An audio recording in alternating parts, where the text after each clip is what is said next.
बैठकीला का बोलवलं नाही यावरून सातारा भाजप, शिवसेना आणि राष्ट्रवादी यांच्यामध्ये आता चर्चा सुरू झालेल्या आहेत।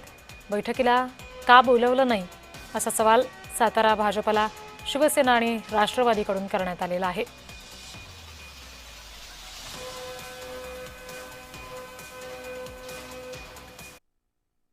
काय आम्ही काय बोलणार त्याच्यावर? येऊ नको तर कुठल्या गाडीत बसू, अशी परिस्थिती झाली आता।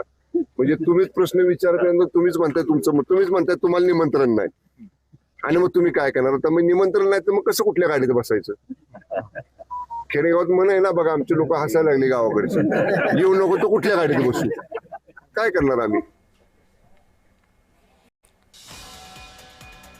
शंभूराज देसाई यांनी केलेलं हे वक्तव्य आपण बघितलं। साताऱ्यामध्ये बैठकीला न बोलवण्यावरून विचारणा करण्यात आलेली आहे।